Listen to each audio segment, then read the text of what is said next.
Hi, I'm Daniel Henderson, President of Strategic Renewal, and I'm glad that we have the opportunity to share this experience together on how to really create a vital culture of prayer in your church. We're going to be looking at 7 vital principles that will help us develop that very culture in our ministries. This is a tool that can be used for your leadership team and in small groups, staff meetings. We'll have 3 sessions that you can watch continually in one gathering, or that you can break up into multiple sessions as an opportunity to apply and discuss what you've heard. And I believe this will be really vital to help you as you seek to see your church become a house of prayer for all nations. Just in recent weeks in various coaching environments, numerous pastors have said to me, why didn't we get this in seminary?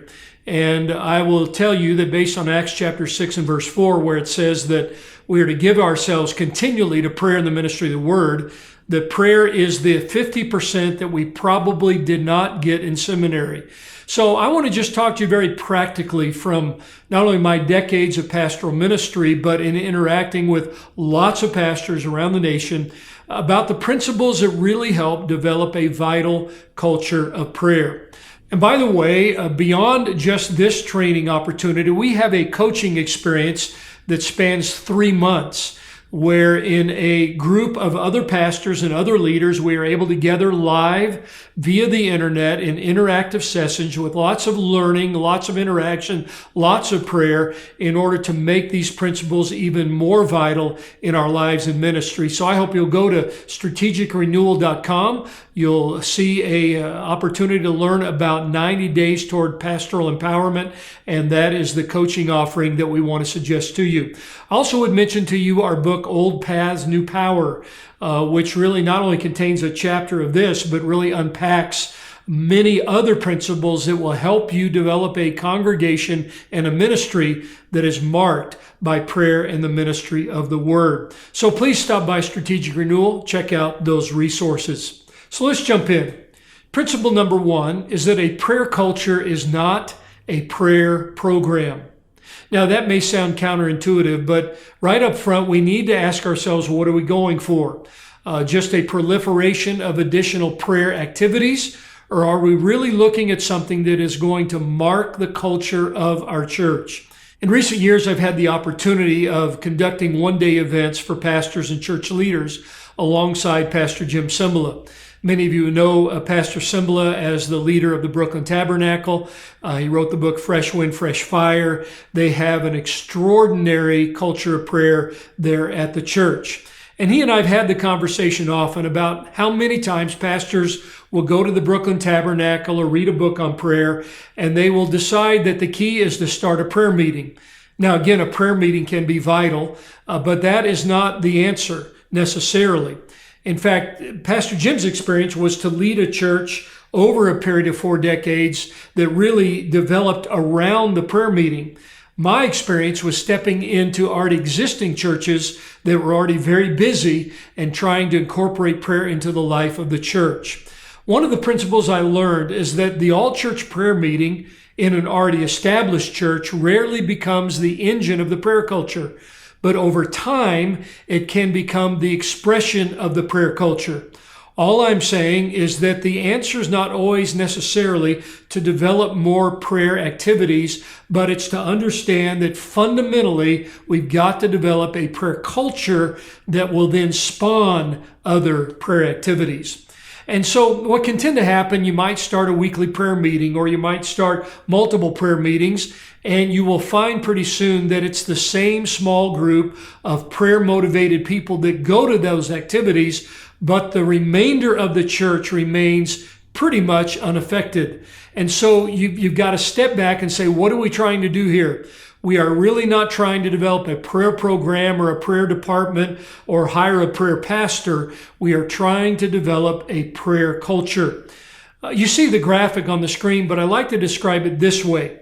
In many churches, you have the leadership core, and that's represented by that primary interior circle. And then coming out of that core are a variety of ministries: men's ministry, women's, worship, evangelism, education, etc. And we often view prayer as one of those programs. When you have a church that prays, that's what it looks like. But there's a difference between a church that prays and a praying church.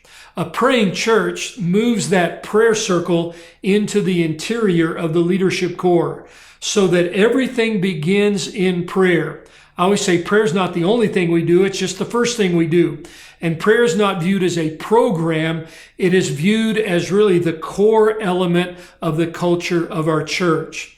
And so there's a difference between a prayer program and a prayer culture. And that leads us to the second point that is so intricately linked to this idea, and that is that a prayer culture always emanates from the epicenter of leadership. It always emanates from the epicenter of leadership. And so again, following perhaps a visit to the Brooklyn Tabernacle or following the opportunity to read a book on prayer together, the question is, what do we do next? Here's what you do next. You develop a prayer culture within your leadership team. In Acts chapter 6 and verse 4, where the apostles said, we will give ourselves continually to prayer and the ministry of the word, that was not a reference to their individual prayer lives.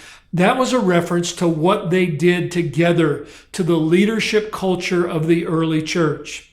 Over the years, I've had the opportunity to consult with a lot of different churches, in some cases going in multiple times a year over the course of many months. But the first thing I ask is, how much time does your leadership team spend praying together? How much time does your leadership team spend praying together? Is it just zipper prayer where you zip the meeting open and zip it closed? Or do you actually meet for extraordinary and extended times of prayer? But the second question I ask is, what kind of praying is it? Is it simply going over a grocery list of needs in the church, which are important? Or is it really the idea of seeking God together? You see, in the early church, you don't see them gathering just praying about body parts that don't work and people going on trips and friends in financial crisis. You see them praying simply to hear from God, simply to seek God. You see that in Acts chapter 1 as they're in the upper room. You see it later in Acts chapter 13 as the second half of the book of Acts is launched there in Antioch. What are they doing? They are fasting and ministering to the Lord. And so there's a difference between just getting together, going through a perfunctory list of needs versus seeking God, seeking His will, seeking His mind, and seeking His leadership about the things concerning which we should pray. And so how much time do your leaders spend together, and what kind of prayer is it? I will tell you this. When leaders spend extraordinary amounts of time seeking the Lord in scripture-fed, spirit-led, worship-based prayer, it changes everything. I like to say it this way: when the prayer virus is incubated in the leadership team, it will spread into every area of the ministry, because everyone in leadership catches the prayer virus. They get infected with this passion for the Lord, and then it spreads into the music ministry, the youth ministry, the worship ministry, the women's ministry, etc. And so a prayer culture always emanates from the epicenter of church leadership. I often say it this way: the prayer level of any church will never rise any higher than the personal example and passion of the church leadership. Now, the practical question is, how do we do that? Well, you have to define your priorities. In our coaching experience, we spend a lot of time helping pastors and church leaders define their personal priorities, because priorities determine time commitment. I would just illustrate it very simply in this way. In Acts chapter 6, you see kind of the ultimate New Testament picture of leaders having to clarify their priorities. I say it this way: the power of no is in a stronger yes.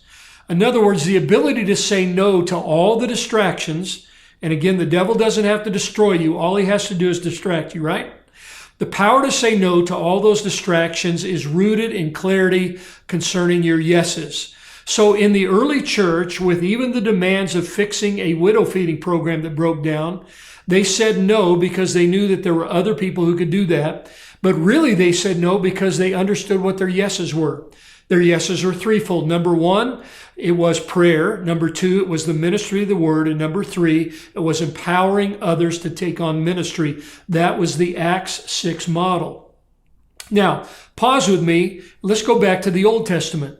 Can you think of a time when an Old Testament leader had to make some hard choices, had to determine and clarify his priorities? Well, you probably think of Moses when he was overwhelmed and Jethro, his father-in-law, said, Moses, listen to me and the Lord will be with you. And the question is, what did Moses receive from Jethro? What did Jethro tell him to do?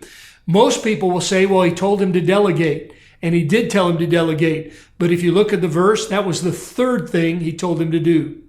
Once he had Moses' attention, he said, Moses, now listen to me. Here's what you need to do. Or he might say, here are your yeses. Number one, represent the people before God.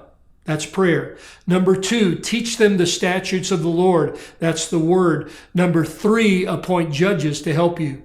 Did you catch that?